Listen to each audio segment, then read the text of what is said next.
waa mahadsantihiin dhammaantiin anigu hadda uma soo gelin inaan ka doodo hebel baa jidle iyo hebel baa jid lahayn iyo dastuurka waxuu qabaa iyo kanuu qabaa niman loo yaraaba hadda kala fasfasiray oo u sheegay hadda muxuu ahaye waxaana shaqadaas takhasuska iska leh waxa weeye legal interpretationkeeda maxkamadda dastuuriga puntland ama maxkamadda sare barlamaankuna marjic u noqdo oo ama weydiisto ama baa iska leh anugu marka uma soo gelin waxaan usoo galay anigu oo simply inaan bal waxaan hadda ka socdo oo aniga laftiga igu soo beegmad anigu garow baan joogaa haddeer bareegii yaraado waan ka soo kacay xamar baana rabaa inaan ku noqdo 2 maalmood kabacdi haddii alla idmo howlahaas baa halka ii yaalla marka waxaa halkan bal aqoon yahanadiina iyo dhalinyaradiina iyo arrimaha soomaaliya meesha u socdaan iyo waxaasoo dhan bal fikriga aad ka qabtaan iyo waxaas inaan u ogaado baan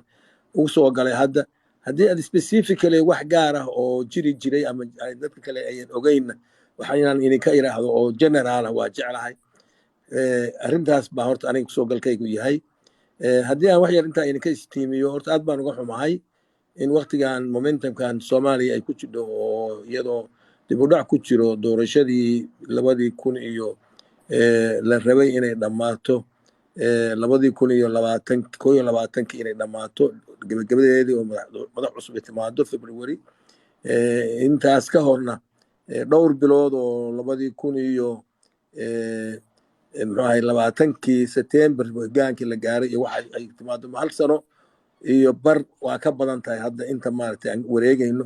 in hadda khilaafiyo ay ka yimaadaan iyadoo xamar lagu shirsan yahay oo maamuladii dadkii madaxda ka ahaa iyo xildhibaanadii oo dhan ay joogaan intoodii badnayd xildhibaanadii joogaan maamuladiina ay joogaan madaxdoodii qayb ka mid ah inka kale la sugaayo waqtigiina loo ballamiyey in gadaal sarqabi ka yeedho maamul goboleed kasta mid kastaba ahaatee haddana puntland aan joogo anoo raadiyaal waan idaacada waa ka hadli karaa wax waa qori karaa laakiin waa ka gaabsaday inaan caawa martidiina bal aan idinku ahado aniga laftayda marti dul saaran inaan ogaado waxa idinka qabtaan baan horta anigu usoo galay waxa keliya aan ku dari karaa waxa weeye waa wax nasiib darro ah inagoo halkaas koore ogadood saaran oo doorashadii soomaaliya oo dhan la sugaayo natiijo fiican iyo dadkii oo dhinac isu wada raaca iyo kadig iyo ka baxday muxuu ahaayey kufkacay aan ka baxno oo dariiq fiican aan qaadano oo natiijo fiican inoo soo baxdo in sarqani ka yeedho maamulada qaarkood weliba puntland oo maamulkii ugu horreeyey ayna ka yeedho waxaan aad uga xumahay weeye anigana kolley joogitaankayga haddeer igu xun aan ka xumahay si gaara idinka dhegaysigiina waan ka faa'iidaysanaya waan maqlayaa aniguna wixii kaloo muxuu layga baahdo oo jawaaba su-aal waan ka jawaabi karayaa waxaan keliyaan ku xirayaa waxa weeye political culture bay puntland lahayd way iska jiraan moogtahay nin dad madax oo meel ka wada shaqeeyaan wax isku qabtaan ama wasiir ku-xigeen ahaado ama madaxweyne ku-xigeen ha ahaado ama baarlamaanka gudihiisa in khilaafi ka dhaco waa wax jiri karay waana xalismi jiray si kasta ku xalismeene laakiin tan hadda joogta momentanka ay ku beegantay baa wax laga xumaadaa oo Soomaaliya oo dhan ku xun annagana nagu xun wixii puntland joogana ku xun qolooyinkayga